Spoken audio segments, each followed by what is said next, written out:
Hello everyone, this is part 12 of What If Naruto Had a Proper Teacher, and I hope you guys enjoy this video and to like, to subscribe, to see more comment down below. Now let's start the intro.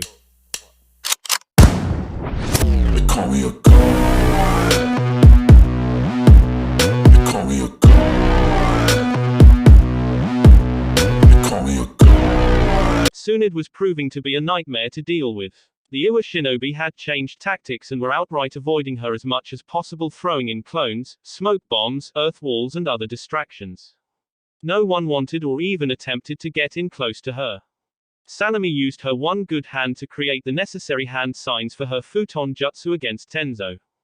Sanemi breathed a sigh of relief as reinforcements arrived in the form of the Dark Vulture. 4 Iwa shinobi clung to its back as it flapped onto the scene. Atratus looked at the targets carefully and dismissed Tsunade immediately. The Aberrane clan was particularly hard to ensnare in Genjutsu due to their Kikaichu allies, so he was out too. Via process of elimination, the deadly bird set its sights on Tenzo. Tenzo had a long history in Anbu and was skilled at detecting Genjutsu. However, the strength and power of the Dark Vulture's attack was enough to drown out his normal defenses.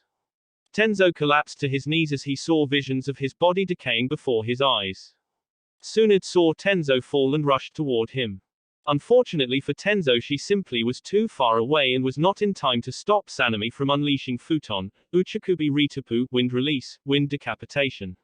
Tsunade was only feet away when the wind scythe ripped through the Anbu operative's neck. Tsunade could only watch in horror as her comrade's head rolled off his body. No medical jutsu could fix that wound, death had already claimed him. Tsunade had not known Tenzo long and had no particularly close feelings for him. However, seeing him die was a painful blow. Hot rage filled her and she screamed as she charged after his killer. Sanemi hastily used Futon, Daytopper, wind release, great breakthrough at the enraged Sanin. Tsunade powered through the gale force winds, hardly slowing down at all. Her allies attempted to stop the charge with a multitude of Doton jutsu that didn't faze her in the slightest. Fear gripped her heart as she rushed through another jutsu only for a kunai to blossom in the back of her throat. Her intent had been so focused on dangerous Sanin and the raw killer intent being directed at her that she never noticed Shibi Aberrane moving in position behind her. Shibi wrenched his kunai out of her throat and she collapsed dead. Tsunade's grief and rage were not yet spent as she charged another Iwa shinobi. The 5 squads that Juro had sent were just now arriving on the battlefield. Atratus had been able to arrive sooner due to his flight speed. The relief forces were dismayed when they arrived. Almost the entire southern contingent lay dead or dying. Only one Leaf Shinobi was on the ground and one of the Sanin was giving chase to the remainder. They looked at their squad leaders and swallowed thickly. They prepared to weather the storm of the world's most powerful Konoki as best they could.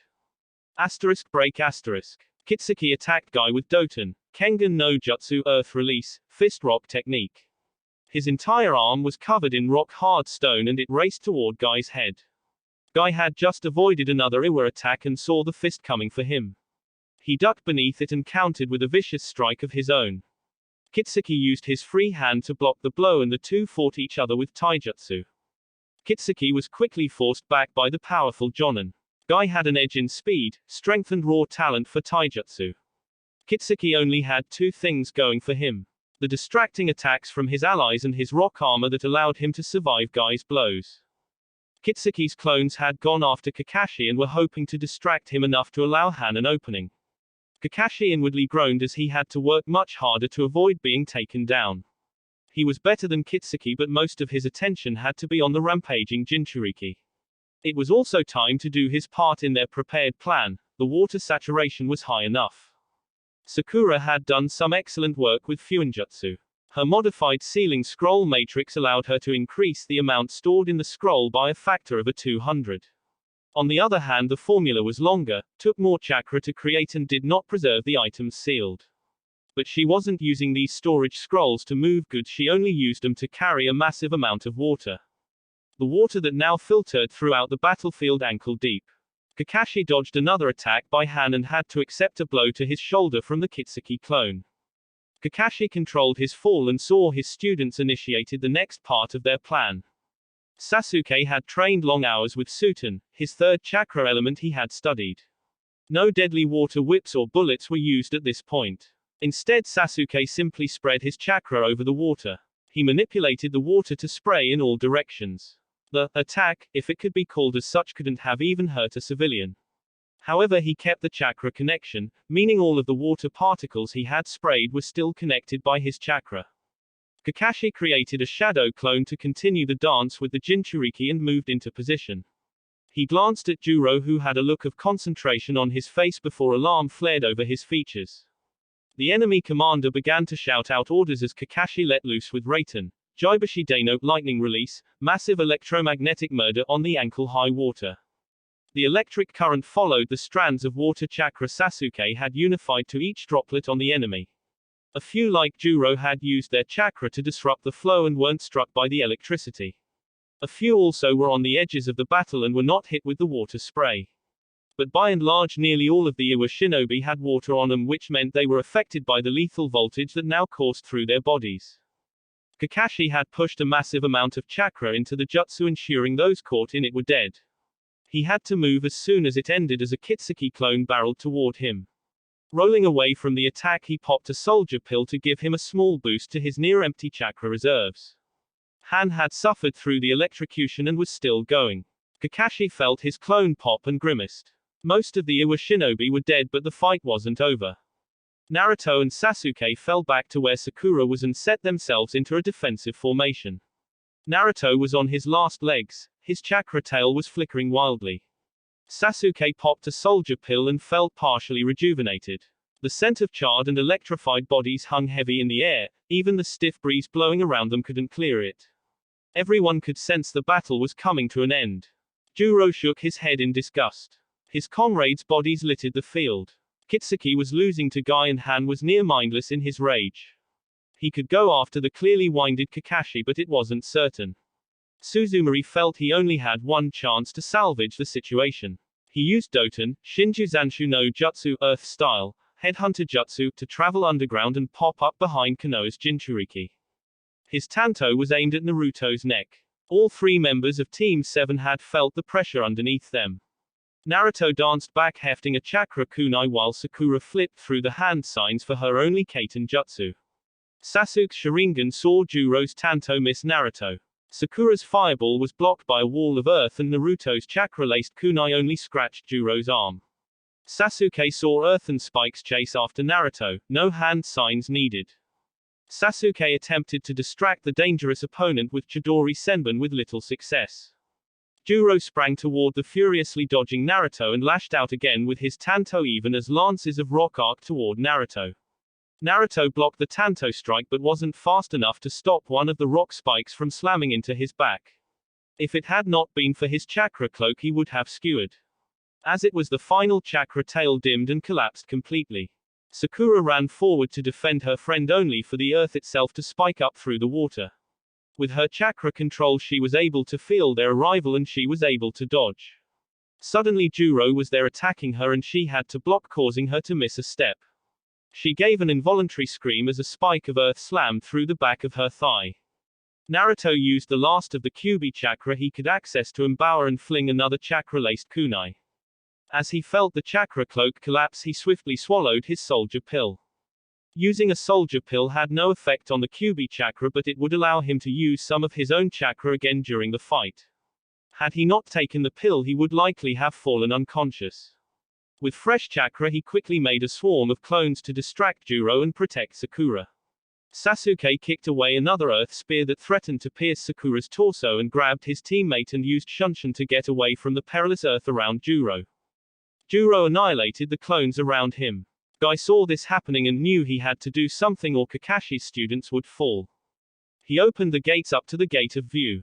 He kicked Kitsuki away with his now superior strength and then appeared in front of Naruto and used Asa Kujaku, Morning Peacock, on Juro. Juro hastily put up an earth wall that was pounded to shreds by the sheer fiery power of Guy's attack. The clan head dived into the earth to escape the rest of the deadly attack that burst through rock and mud.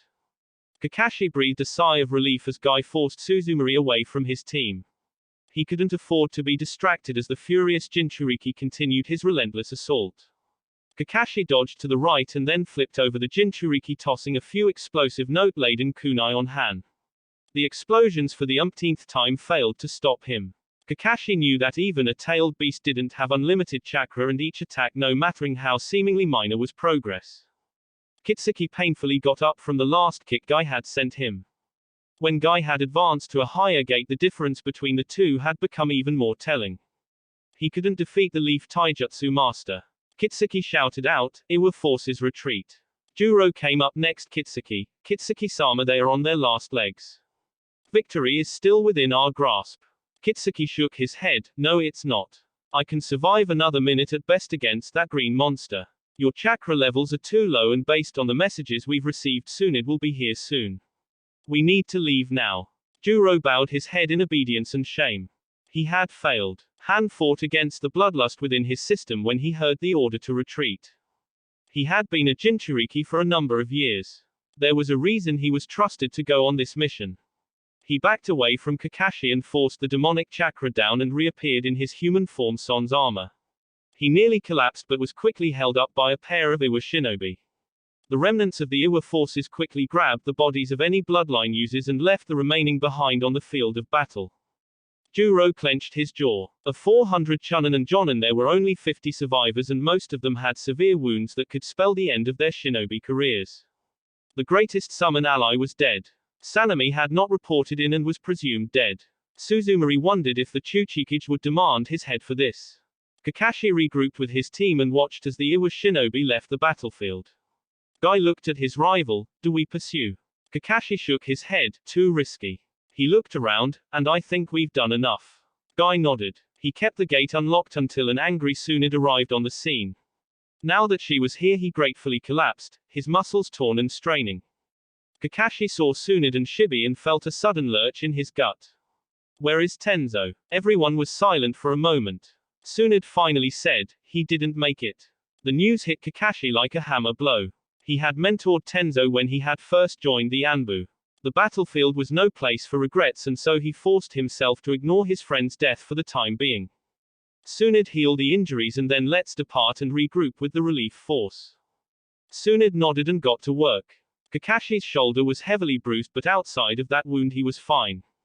Sasuke had some second-degree burns on his face as well as a few other minor wounds, but nothing too dramatic. Tsunade eyed his face, "Won't even be a scar." Naruto's body overall was hurting, the Kyuubi chakra was not healthy to wield for very long and he felt the aftereffects keenly.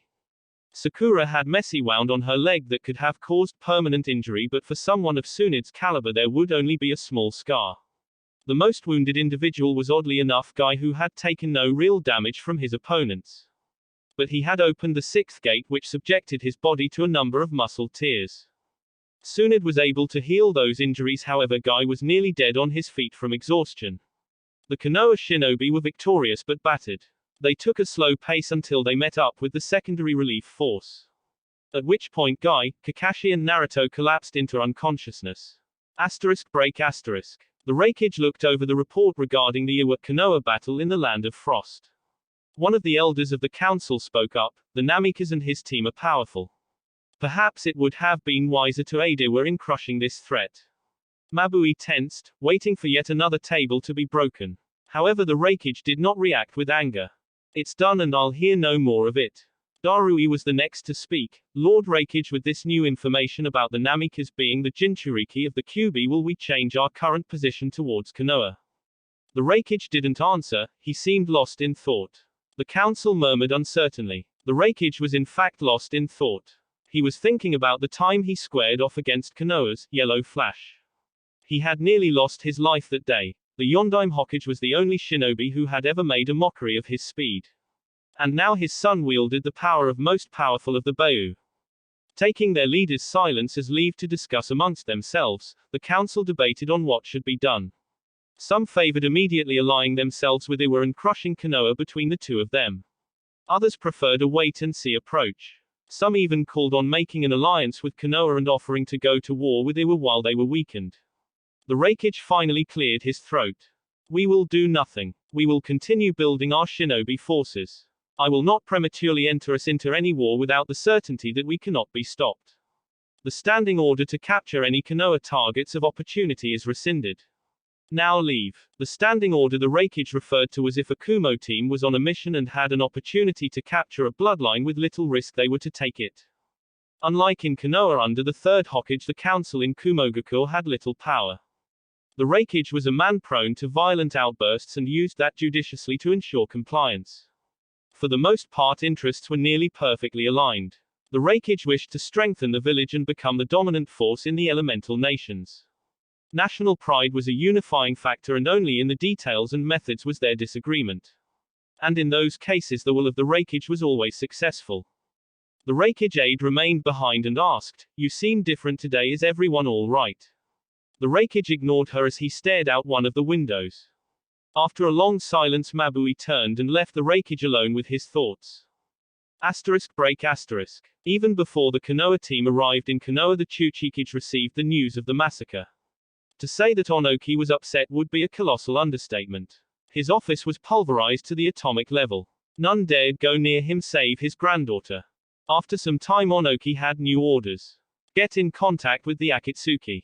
Offer them whatever amount they want. Onoki had failed with his own shinobi but knew that the mercenary organization he had begun to use had a mission success rate second to none. Plus he wouldn't have to pay them if they failed, so there was only upside for him. Kuretsuki asked him, "You're being stupid, old man. This vendetta nearly killed my father and cost us hundreds of shinobi. Why not let it go?" Onoki glared at his descendant. "If you weren't my blood, I'd kill you for saying that. Allow that little monster to grow stronger and he'll be a boot on our neck for decades. You youngsters don't know what it was like back then, so keep your mouth shut." Kuretsuki mumbled a few things under her breath, but even she was wary around her grandfather. His eyes had taken on a crazed look that made her feel uneasy. Kuretsuki decided it would be wise to step a bit more lightly around him for the next few days. Iruka sweated underneath a typical warm day in the land of fire. He had taken a training spot near one of the small streams that ran at the outskirts of Konoha. This allowed him ready access to water for his Suten jutsu. Over the past month, Iruka had taken to using weights on his arms and legs. At first it had been slow going, but now he could feel himself getting stronger and swifter. Iruka spent a lot of time training in between his class work. He had the smarts and knowledge to be a jonin, but his body was lacking. His chakra reserves were also depressingly small compared to a jonin. While he would never be a chakra powerhouse, his reserves were increasing. Naruto's favorite academy sensei launched into another round of blistering fast attack combinations. After another half hour of rapid fire kicks, punches and lunging strikes, he stopped and drank some water. His clothing was covered in sweat and he wrinkled his nose slightly. He peeled his shirt and vest off his body and threw it to one side. Effortlessly manipulating the water, he had it wash away the sweat and dirt. Feeling refreshed and ready for another round, he launched into another taijutsu routine. As Iruka found his rhythm, he felt another chakra signature approach. Whoever was hiding was trying to keep hidden, but he was a skilled sensor and was able to detect the other shinobi's presence. Who could it be? A friend would identify himself. It could be a prankster, but no, it seems too strong for someone like Konohamaru. Iruka had not stopped his routine. If the unknown shinobi meant him harm, he wanted to have an edge. Several minutes went by and still no move was made. Iruka started letting his taijutsu routine take him closer to the stream. There was still no movement from the nearby bushes. All right, let's see if this makes you move. Iruka gathered in water and let it gush out using Suten, Mizurappa, water release, wild water wave. The C-rank ninjutsu was unlikely to be lethal but would quickly flush out whoever had been spying on him. The water crashed into the bush and Iruka sensed the chakra signature switch over to a nearby tree. Naughty Iruka. Trying to get me all wet.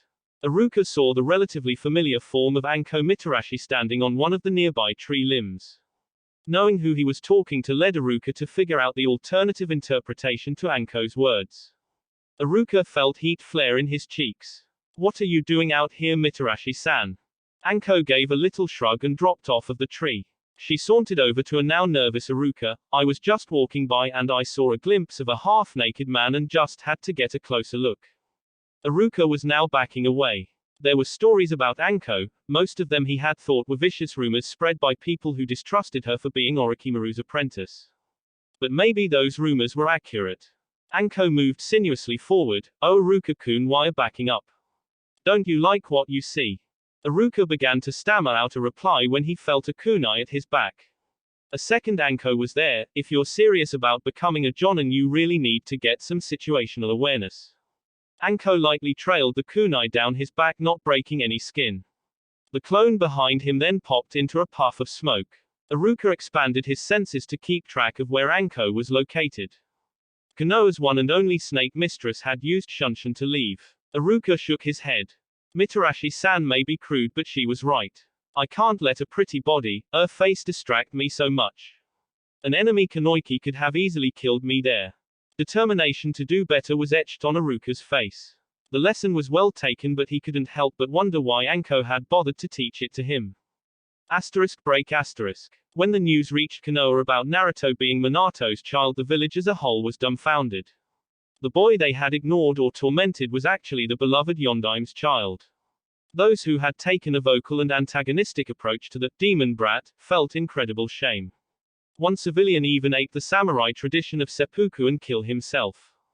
A very few still nursed their hatred and thought that even if the child came from the flesh of Namikaze-sama, it was still tainted by the Kyuubi. Would the son of such a wonderful shinobi and leader truly deface the monument that bore his image? No, it was the damned fox that wore a flesh mask of a boy that was in control. This attitude did not endear them to the village populace, and more than one nasty brawl took place. Some even claimed it was all a lie, that it was an attempt to use their beloved fourth Hokage's name to hide the crimes of the demon brat. Few civilians and no shinobi listened to that once the Godaime himself announced to the village that yes, Naruto Uzumaki was in fact Naruto Namikaze. Much of the village had ignored the boy, but most went around him day by day and so did not actively harm him. While they felt mildly guilty still at the previous attitude, they felt great joy that the Namikaze clan still lived. It was a time of much rejoicing for those individuals. Konoha had always fawned over its bloodlines like Hyuga and the Uchiha. It brought great pride to the village that Konohagakure still held the bloodline of the fourth Hokage. While no Kekkei Genkai was attributed to the Namikaze clan, it had to have strength to produce shinobi like Minato and now the budding prodigy that was Naruto. Attitudes could be fickle in village, hidden in the leaves, and the same gossip that led to Naruto being shunned as a child now worked in reverse and built the name of Naruto up. Was he not one of the saviors of so many at the gates of the arena when the joint invasion took place? Wasn't he rumored to be part of the mission that helped kill the arch-traitor Orochimaru? The hype around Naruto Namikaze grew and grew. Attention was also turned to Kakashi and his team. Kakashi was widely considered the most powerful shinobi after Jiraiya-sama. It made sense that Yondaime's son would be on his team. The team also consisted of Sasuke Uchiha, the last loyal vestige of the vaunted Uchiha clan. After the massacre, the village had actively adored Sasuke, and now men and women talked about how the two brightest pupils were being tutored by the very best, just how it should be. Their love and respect for the Sandaime grew since they assumed the pairing was done purposefully. This actually brought quite a bit of attention to the Haruno family. If the heirs to the Namikaze and Uchiha clan were brought together to form a team under Sharingan no Kakashi, then who was this third pupil? Was she another secret the powers that be had kept under wraps? Was she a secret heir to some dormant clan? Rumors and tall tales were being spun, each more fantastic than the last. Some claimed she could be the Godaime, secret love child, after all he did write those books. Others thought she could be the heir to the Senju clan, maybe even Tsunade's child. And of course the Sannin were teammates. Maybe Sakura was the child of both Jiraiya and Tsunade. Jiraiya had winced when he heard that particular rumor. Hokage hat or no, he didn't want to be near Tsunade when she heard that. Of course it was all nonsense, as the poor Haruno family kept trying to explain. Sakura was definitely their child, and no, they weren't part of a secret or ancient bloodline. Eventually they stopped being harassed, but for the first few days they had nearly asked the Hokage for shinobi to turn away villagers who kept following them and asking questions. Word also reached the village, Team 7 had been attacked by Iwa.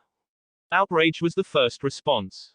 Naruto's heritage had been announced, and immediately Iwa dogs tried to assassinate him.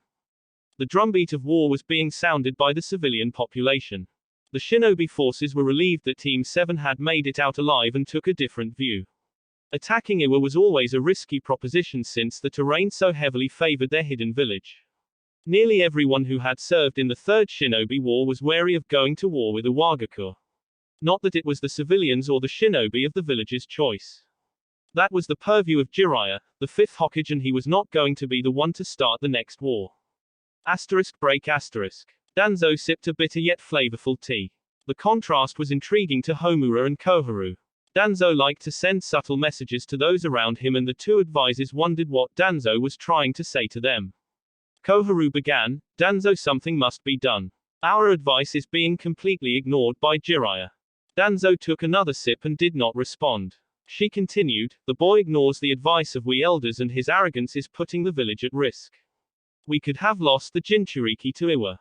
Homura added, he hardly even agrees to meet with us anymore. Shikaku and Kakashi have basically replaced us. Danzo finally responded, it is unfortunate that he is not willing to work with us. And yet despite my initial doubts, Jiraiya has proven himself. Koharu's eyes widened in surprise, what? What are you saying? Danzo replied, I am saying that Jiraiya has strengthened Konoha. The snake attacked our village and murdered Hiruzen. In response he hunts down Orochimaru and destroys Otogakure completely. His talk of peace is just that, talk.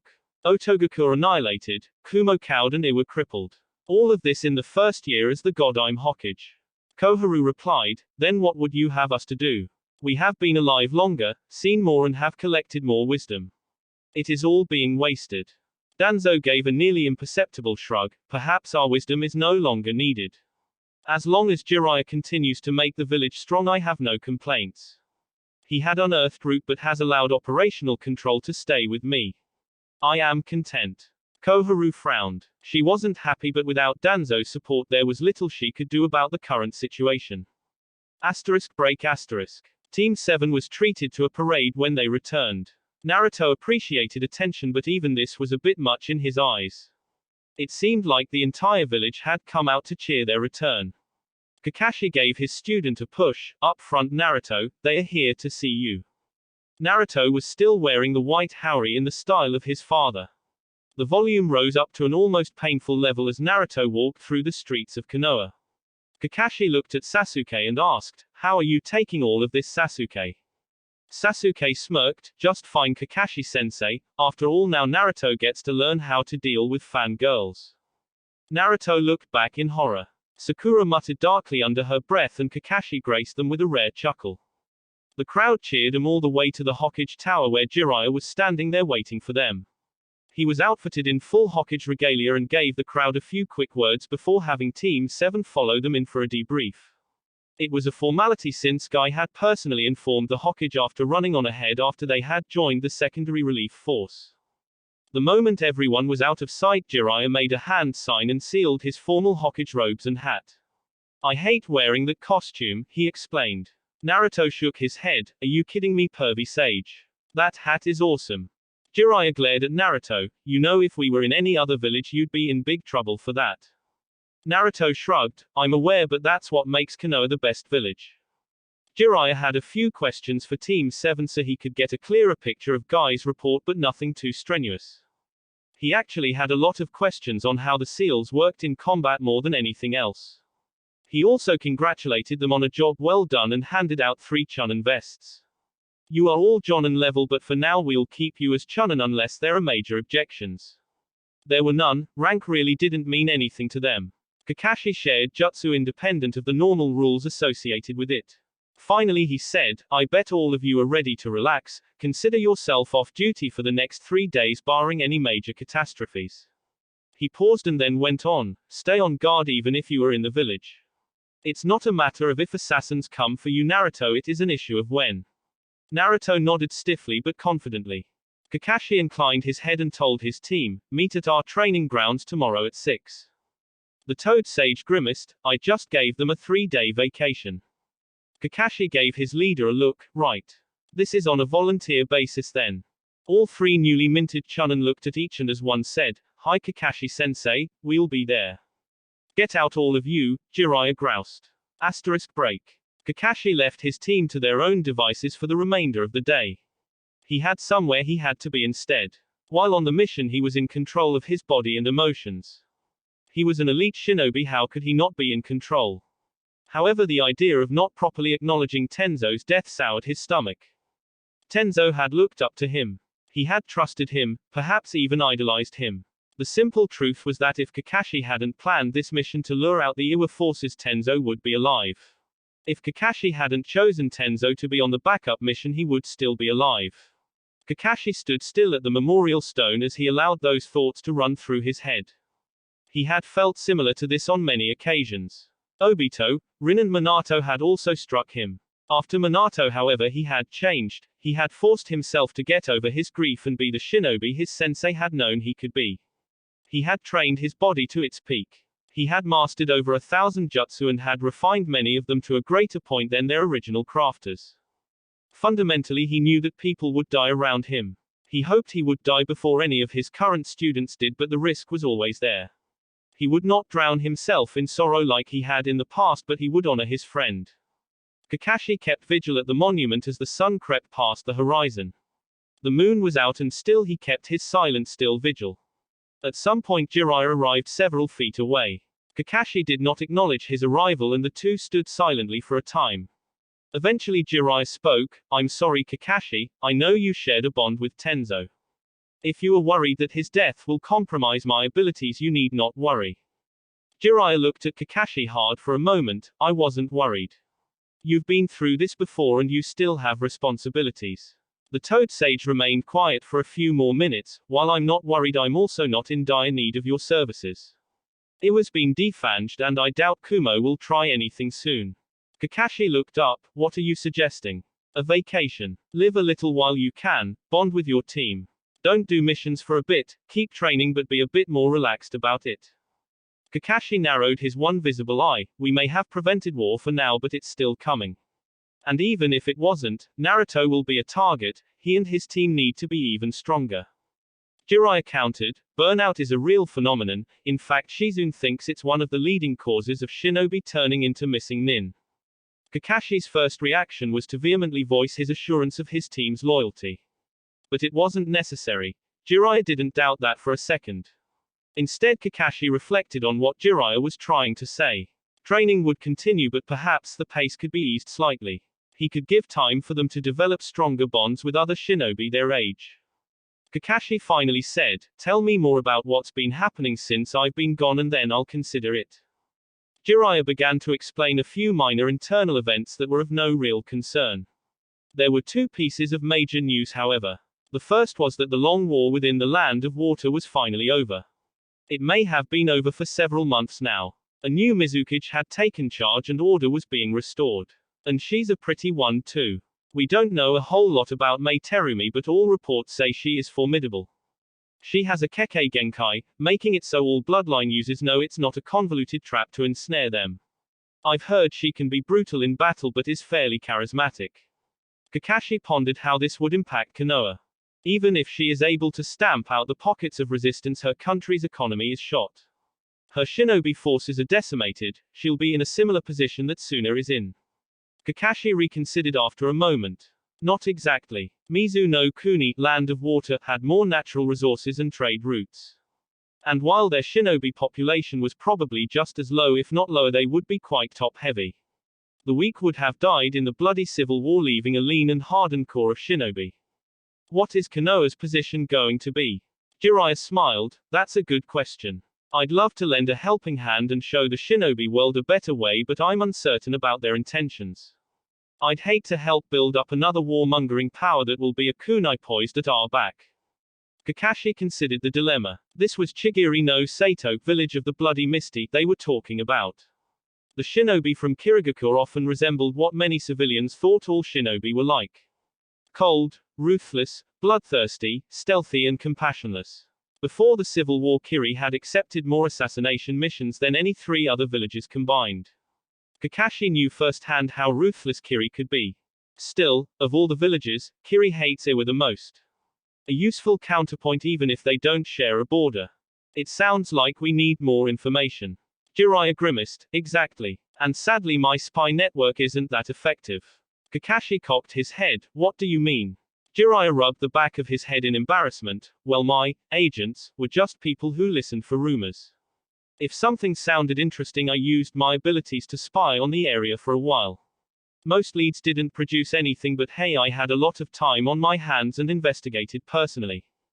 Kakashi looked at Jiraiya. Are you telling me that your vaunted spy network was just you poking your nose at anything that looked interesting? Yes, I did tell Orochimaru for quite some time too. When it comes to infiltration, there isn't anyone better than I am. Jiraiya let Kakashi mull that over for a few moments and then continued, but that does leave us painfully in the dark now that I'm stuck behind a desk. It would be foolish to make a decision about the new Mizukage without more information. And with their spy network not in the best of shape, that information may not be forthcoming soon. What is the second piece news? Baki has announced Temari will be the next Kazekage, the Hokage responded. Kakashi thought through the possible reasons for the announcement. It pointed toward potential internal drama in Suna more than anything. By announcing the decision, it pulled the rug out of those who were against it. Suna would now look foolish if they chose another Kazekage. On the other hand, if the opposition had strong enough feelings against her, they will be sending assassins. Any word on when Baki plans on stepping down? Jiraiya shook his head. That was another piece of information they didn't have. You're caught up now, so how about that vacation? Kakashi gave a small sigh. My team will rest for a week. They will still do some training, but I'll have them train with others from their academy class, so it will be more social and less strenuous. After that, you can send us on a mission suited for our talents, or we'll stay in the village and train at full capacity. Jiraiya grinned. Deal. Break. Naruto went out in the village without his Haori. Everyone still knew who he was, but they were less likely to fawn over him when he didn't have it on. It had been over a month since he had been able to dine in the greatest restaurant in the elemental nations. So when he arrived at Ramen Ichiraku, it was with an appetite. It was also a bit of stability. They didn't treat him any differently when they learned about his heritage. He was still just Naruto, not Namikaze-sama. Naruto had finished one bowl when he was spotted by a pair of girls who had been in his academy class. They had failed the Genin test and had dropped out of the shinobi program. One squealed and pointed, Naruto-kun, it's so good to see you. The other girl took a seat on the other side of Naruto. Naruto frowned at him. Naruto-kun. I thought my name was Barker, or was it loser? It was probably both. The girl had the decency to blush. That was different. I was young and now I see how great you really are. Is this what Sasuke had to put up with? Now I understand why he was so moody all the time. To the girls he said, I'm enjoying my meal and I don't want your company right now, please leave. The other girl jumped right in. Oh, don't be like that, Naruto-kun, we just got here and we haven't talked in ages. Naruto was getting irritated, much to the amusement of Ayami. I'm not interested. Go away. Only they didn't. They kept on jabbering about how much they missed him and wanted to talk to him and get to know him. Naruto put down some money in frustration and used a shunshin to get away from them. Sasuke grinned as he hopped down next to Naruto. Having fun, Naruto. Naruto gave him a withering glare. They won't take the hint. Can't they see they are just pissing me off more? Sasuke laughed at his friend's plight. It really was humorous. Naruto growled, stop laughing at me, team. That just made Sasuke laugh harder. Sasuke rarely laughed or smiled. He had done some more now that he formed bonds with Team 7. But he hadn't laughed this hard since before the massacre. That thought did stifle some of his humor. Naruto saw it in Sasuke's eyes. What is it? Nothing, I just find your current situation amusing. That's not what I meant and you know it. Sasuke gave Naruto a long look and finally said, I was just thinking how I hadn't laughed so hard since before the massacre. And that brought me back to what matters. Kakashi is having us take it easy for the week, but I shouldn't be doing that. My clan still has to be avenged. I shouldn't be laughing like I don't have a care in the world when my damned brother is still out there.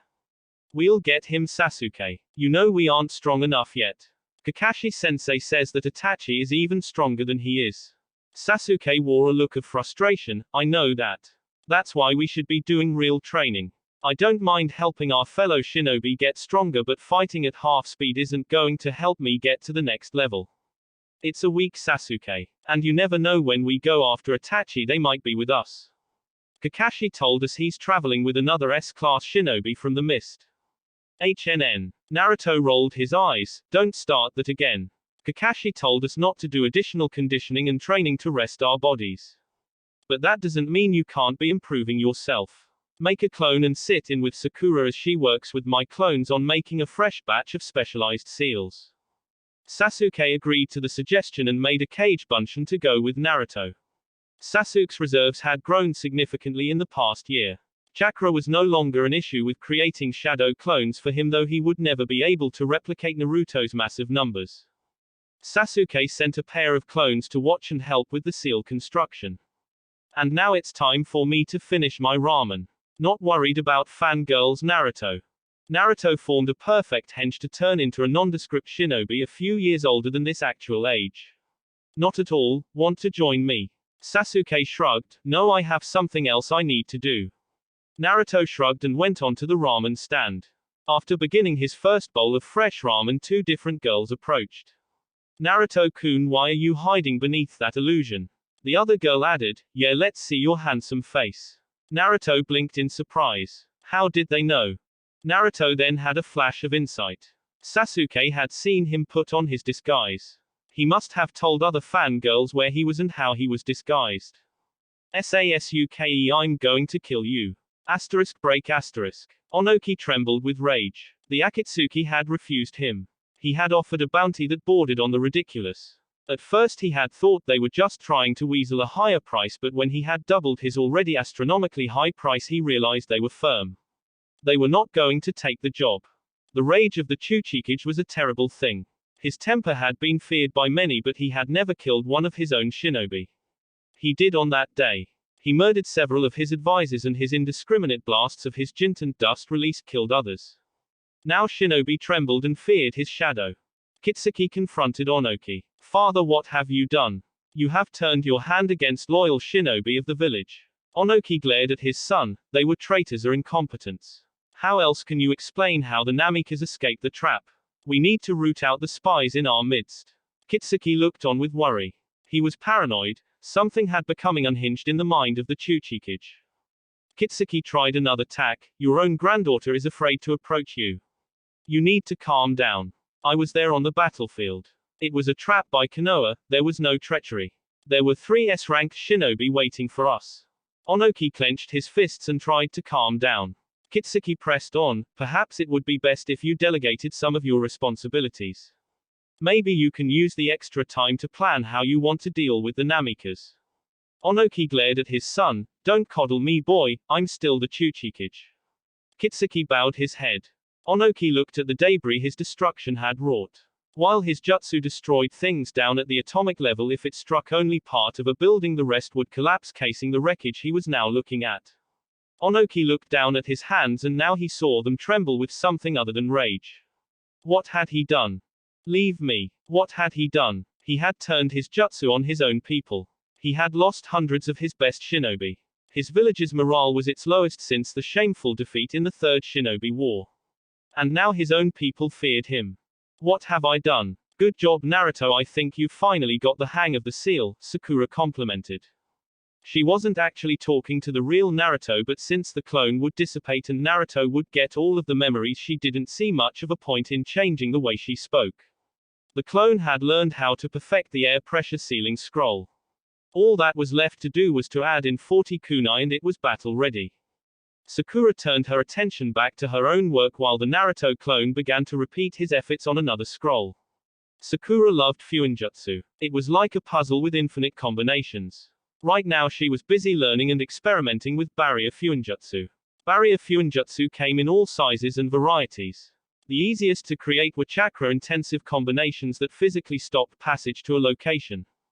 At its basic level it could essentially make an invisible wall. However, the basic barrier that many budding Fuinjutsu-minded shinobi studied was highly inefficient. The barrier could easily be broken at a single point, or its area was so small that it couldn't protect much of anything. As the formula changed to increase size, so did the weakness of the chakra construct.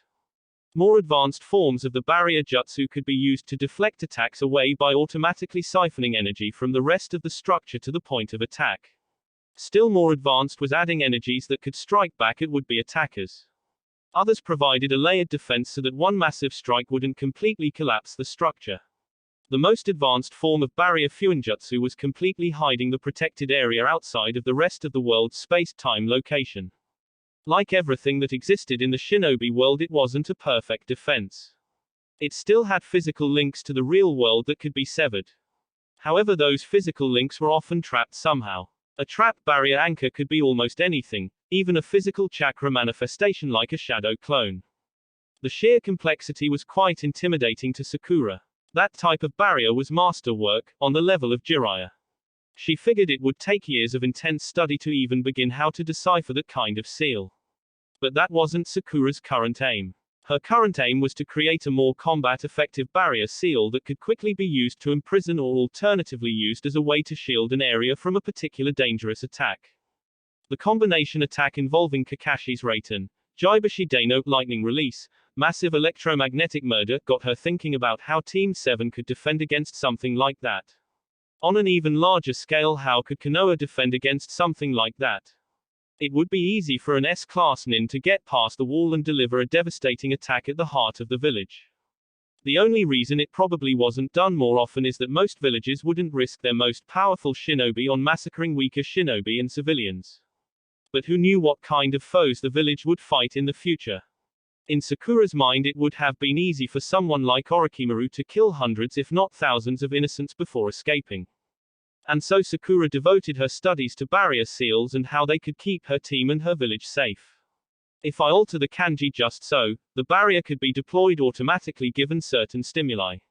It could work on the same principle as a temperature-modified storage seal. If the heat rises to a certain threshold, it could initiate the Fuinjutsu barrier. It would be nearly instantaneous. If Sakura's calculations were correct, she could plant the Fuinjutsu formula on any solid surface where it would lie dormant until a sudden temperature spike. At that time, the barrier would form instantly and block the heat of the attack. She was excited and quickly put the finishing touches to the formula. I'll anchor it between these two trees to test it. She called over one of the Naruto clones and told him to stand in between the trees. The clone looked at her nervously. This is going to hurt, isn't it? Sakura grinned. Not if I did it right. Some of the other clones looked on with sympathy as their brother was about to be used for one of Sakura's experiments. Sakura's hands sped through seals as she said, Kaiten, Go Kakyu no Jutsu, fire release, great fireball technique. From her mouth fire erupted. It headed straight for the hapless Naruto clone who didn't bother dodging. To its surprise, the flame slammed into something just a foot away from his face. The Naruto clone blinked in surprise. He didn't even feel the heat of the attack. Yes, it worked. Now let's see how many attacks it can take. Asterisk break asterisk. Team 8 had sparred off and on with different members of Team 7. As the week drew to a close, Kakashi had a mission lined up for his team and Team 8 wanted to have a nice meal together to thank Team 7 for their assistance. Of course, what starts out as a small gathering can often turn into something larger. Joji heard word about a group dinner and wanted to attend as well. If Joji attended, then the rest of the close-knit Team 10 also would be there. With the size at 12, no one saw an issue if Iruka joined them. Before they knew it, quite a few people were in attendance. Tenten, Hayate, Shizune and several other people, some of who didn't even know the teams very well at all. Kakashi grumbled to Kurenai, small dinner you said. Invite some friends you said. This is why I try not to be social. Kurenai waved off his concern, don't be like that. I've heard your mission is going to take you out of Konoha for quite some time. They deserve a chance to say goodbye to, well, let's just call it half the village. The last part had been completed with a mischievous smile. Kakashi apparently agreed with the argument since he quieted his complaints and began discussing the training regime of Team 8. The more experienced Jonin then asked Kurenai, and how is your training going? I'm working on a new genjutsu that targets the olfactory receptors. Kakashi was intrigued. Making a chakra connection via smell was notoriously difficult. Even audio genjutsu was easier. As interesting as the genjutsu could be, that wasn't the point of his question. New genjutsu is always useful, but I was wondering more specifically about your taijutsu. Kurenai gave a small shrug. I keep my body conditioned. Kakashi shook his head. That will get you or your team killed. You are Konoha's genjutsu mistress. I'd hate to see you defeated because you couldn't move fast enough. The less experienced Jonin disliked being judged by Kakashi. It reeked of arrogance since Jonin normally didn't critique other Jonin when it came to their training regimes. It was impolite and implied that the other Jonin wasn't taking their role seriously. Kurenai thought Kakashi was in fact arrogant in this regard, but he had also earned that arrogance. If Kurenai had been there in place of Kakashi during the battle with Iwashi, and Team 7 would have probably died.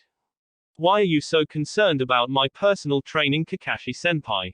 Kakashi tilted his head a degree and replied, the Jonin in Konoha are lax when it comes to their training. Attempting to point out the flaws in another Jonin isn't frequently done. In fact, it most would find it insulting and nothing beneficial would come of it. Kakashi continued his explanation, you and I have a shared bond since we have helped each other's teams. In addition, you have proven your ability to swallow your pride and heed good advice. I see, Kurenai replied. I imagine you are still miffed at being lectured on your training, but this is important. War will come again in our lifetime. I want every Konoha shinobi at their best. Kurenai accepted the answer and thanked Kakashi. They mingled separately after that. Kakashi wandered over to where Naruto was eagerly talking about the Chunin exams in Kumo. And then Sakura kicked a guy into his own explosion. The crowd went nuts, believe it. Kakashi wasn't concerned about Naruto becoming a killing machine who took pleasure in the destruction of his enemies. He was not a vengeful person himself, however the Hazenin had tried to kill Sakura. Naruto had no qualms about celebrating the death of someone who had attempted to kill a teammate. And truth be told, it had been a rather spectacular finish. Kakashi ghosted past that conversation. He saw Sasuke playing a game of shogi with Shikamaru. The party atmosphere made the game stick out like a sore thumb, but the participants didn't care. Sasuke had become fascinated with the game after their little trick in Kumo.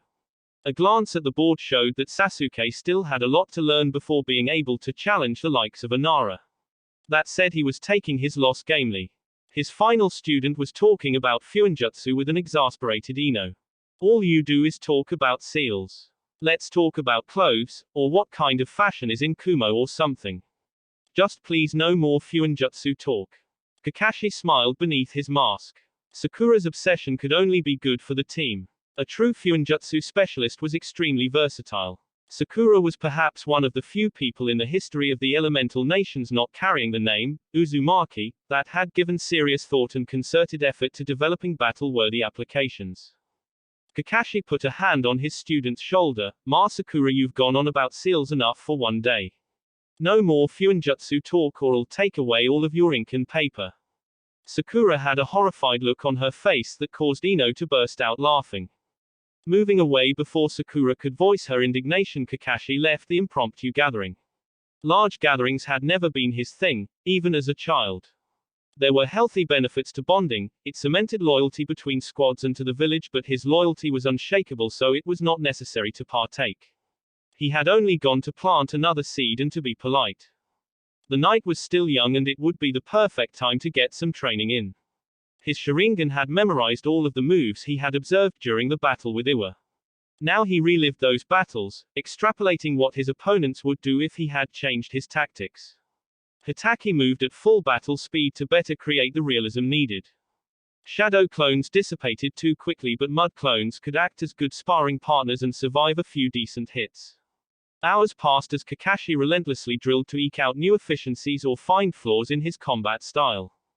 Kakashi finished up with a run around the village. It was an intense workout, but more importantly it exercised Kakashi's tactical planning and strategic thinking.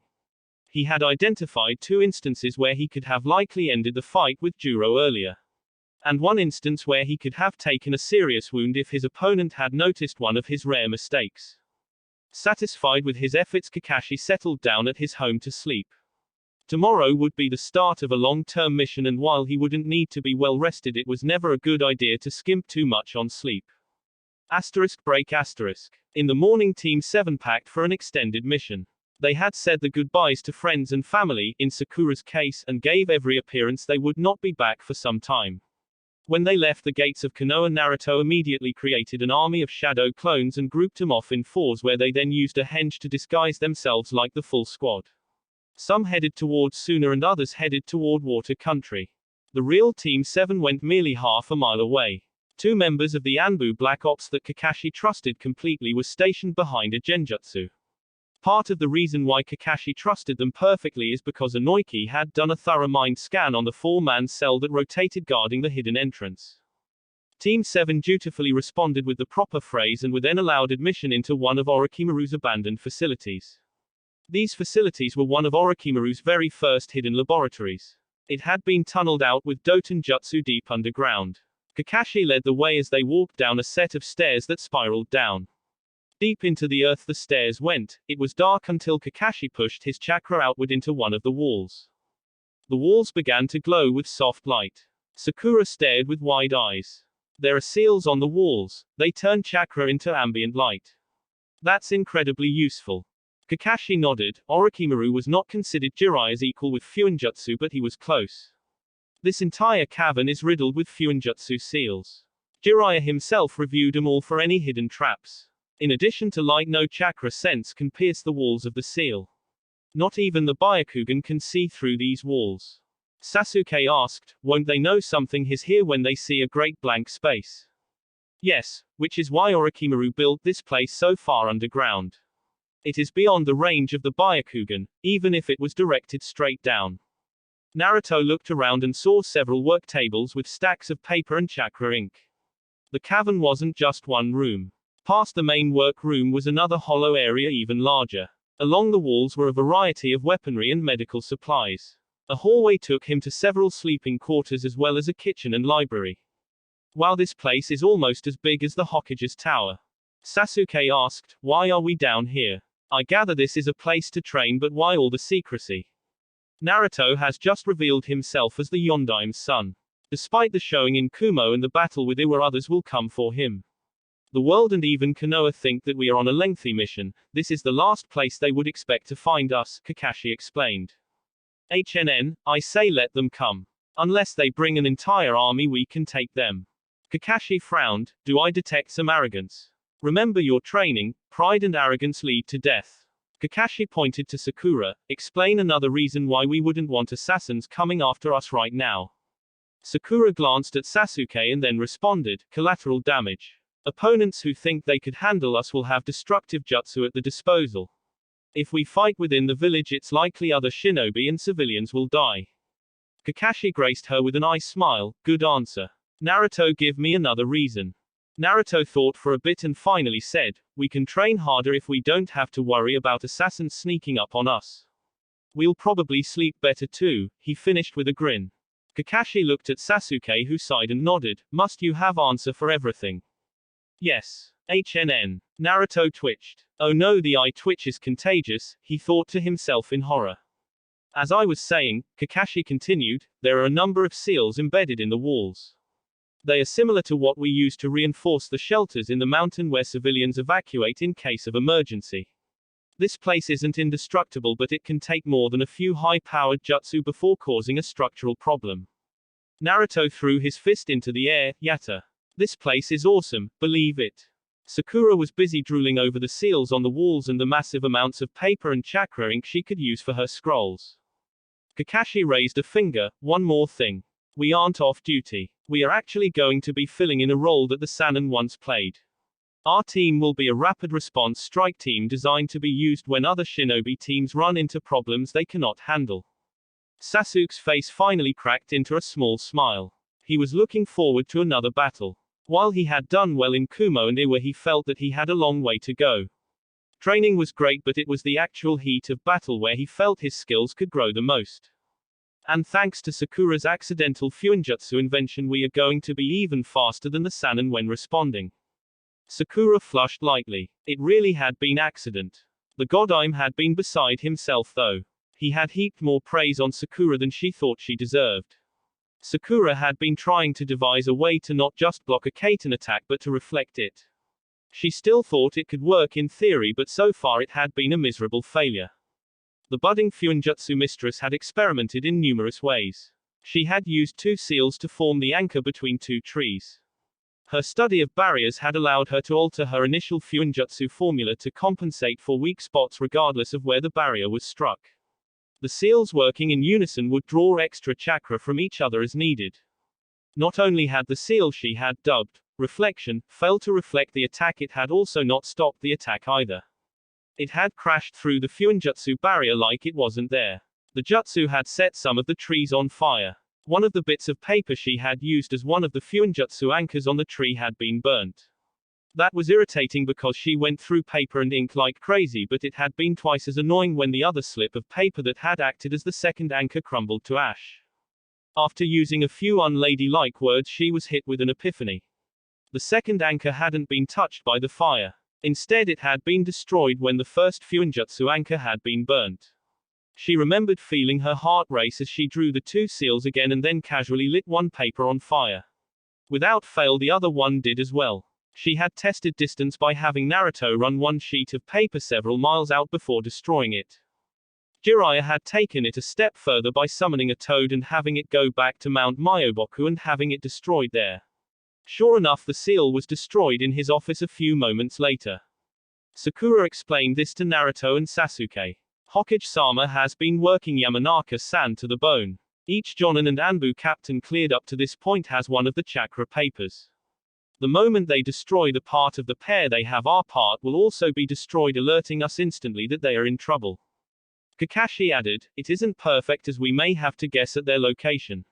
Missions don't always go according to plan, but it will allow us to head out immediately. Kakashi took the seals out and pinned them against a wooden table. A dossier of the carrier of the seal and the current mission they were on were placed below each seal. Naruto gasped at the implication. Every single A and S ranked mission the Leaf did was to be contained in this room. No wonder security is so tight. If an enemy got a hold of this information, Naruto's thoughts trailed off. An enemy with this information could use it to all but destroy Konohagakure. Sasuke came to the same conclusion and raised an eyebrow. Even with all the security measures, is this wise? His sensei shrugged. The Fuinjutsu seals around here are just as good as the ones in the Hokage's office. No one but Orochimaru knew about this location, and we have utterly loyal Anbu patrolling it. Oh, and let's not forget the layered genjutsu. Nothing is perfectly protected, but this place is as close to it as we can get. Mollified, the team took some time to unseal of their personal belongings and stake out their rooms. Naruto grinned slyly. Sakura-chan, if you want I can move my bed next to yours. Sakura rolled her eyes. You've been around Jiraiya-sama too long if you think that's cute, suave, or anything other than the worst joke I've heard. Hey, pervy sage is the Hokage. I want to be the Hokage, so it makes sense if I act like him. Kakashi's eye twitched violently. Instead of strangling his student, he serenely said, every person must walk their own path. Naruto laughed. That line would work better if I didn't know you stole it from a book. Kakashi smiled wryly under his mask. The boy had become well read. Make sure your clones read over all of the mission details. They are also going to be in charge of organizing fresh documentation as it comes in during the morning, noon, and at night. Sasuke came out of his room and asked, that is a lot of documents to deliver. Won't that make this place less secure? Kakashi was proud of how paranoid Sasuke was acting. That was how a shinobi was supposed to act. A true shinobi always examined the situation for dangers.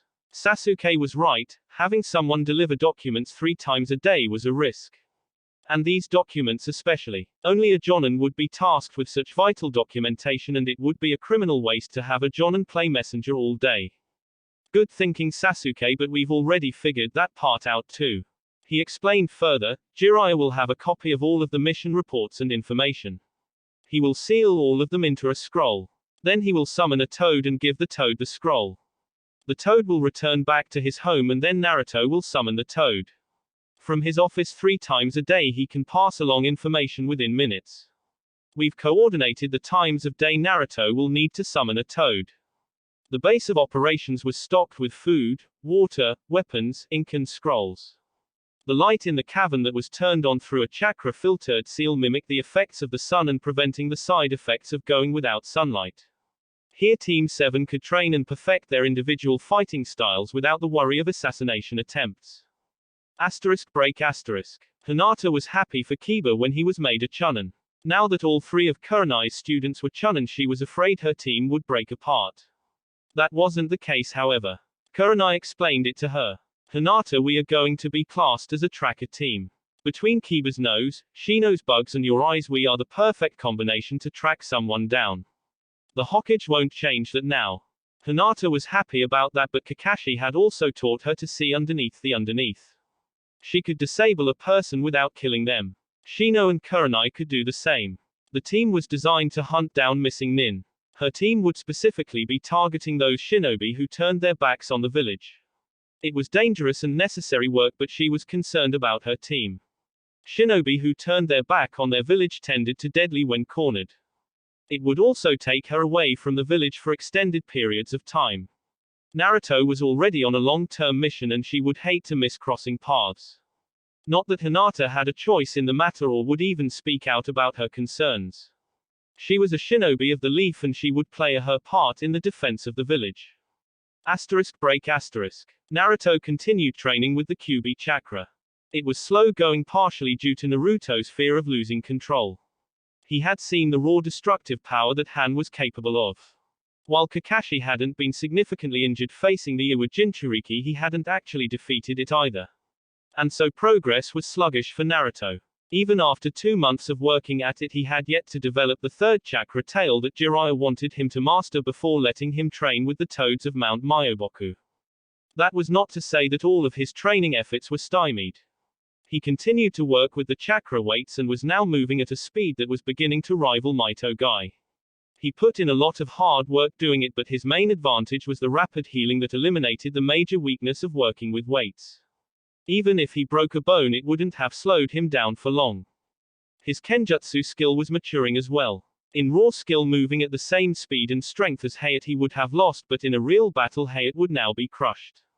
Naruto paired above average skill with the katana with unbelievable speed. The power of his blows was another devastating factor. Combine that with the ability to channel chakra into his blade to slash apart the vast majority of all other weapons, there would be few who can challenge him in a kenjutsu duel. In anticipation to fighting Itachi, Naruto also spent a lot of time refining his ability to detect and stop genjutsu. He primarily practiced it against Sakura, but Kakashi used his Sharingan as well. Kakashi had warned him that even with his ability to fight genjutsu, he should never look Itachi in the eye.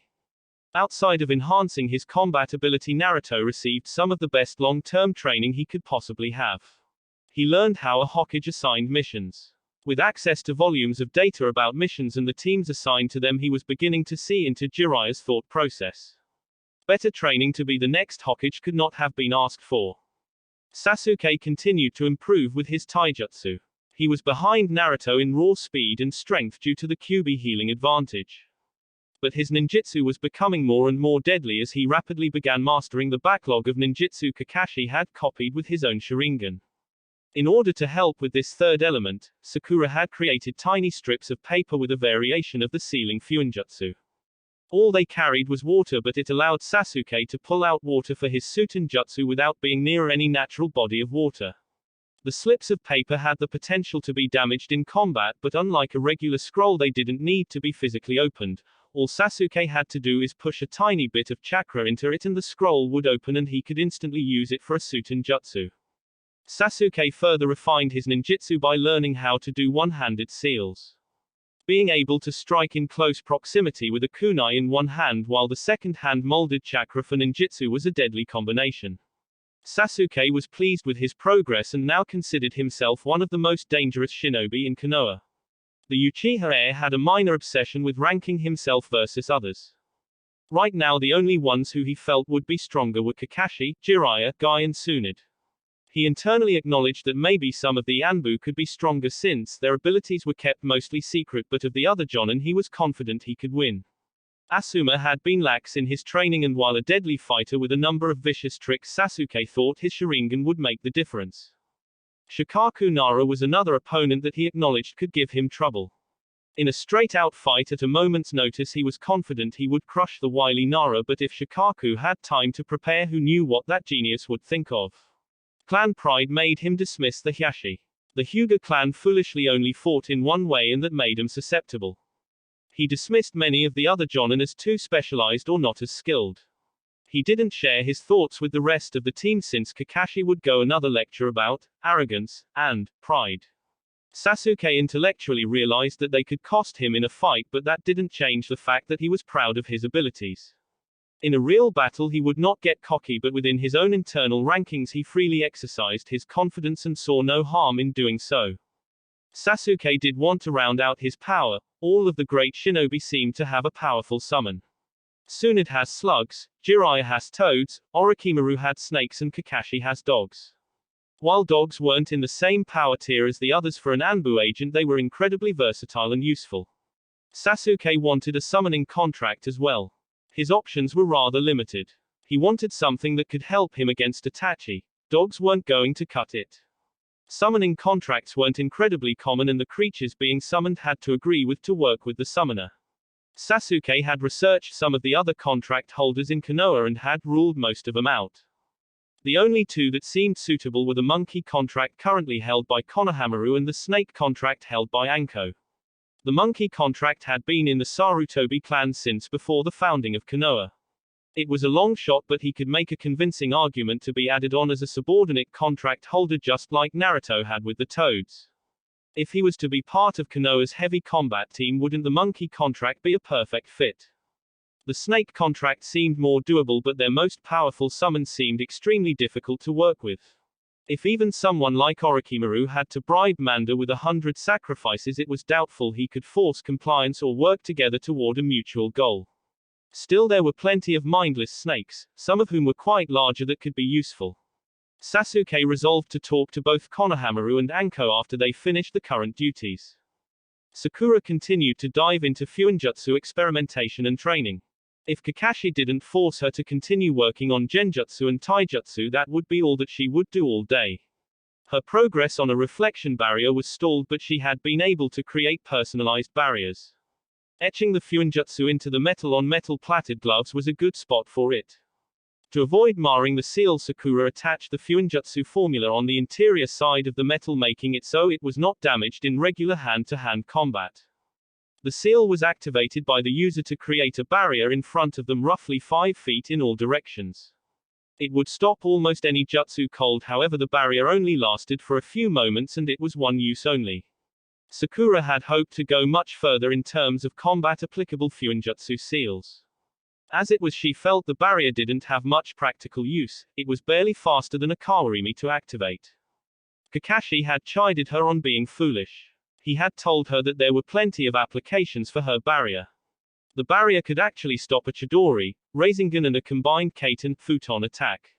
That had extreme value not just for the shock value but also in cases where there is nothing nearby to substitute with. Sakura also continued to churn out her storage seal bombs. The scrolls were beginning to stack up and she had over 20 different varieties. Knockout gas, lethal gas, kunai bombs, oil, water and others were now stocked and ready to go. She also worked on miniaturizing the sealing formula as tiny as possible and then having the trigger mechanism be a rush of chakra. By doing this, she could have a single clone hold multiple payloads that could trigger all at once. 2 months into their training, Team 7 had their first seal go off, indicating that one of the Leaf squads was in trouble. In less than a minute, the team put on their all-black uniform and donned their false Anbu masks. It took another minute to shunshun their way top of the base. The 2 real Anbu operatives let them pass and Team 7 sped off quickly to the southeast. That will be it for this video. If you want more, comment down below, like, subscribe. And see you guys later.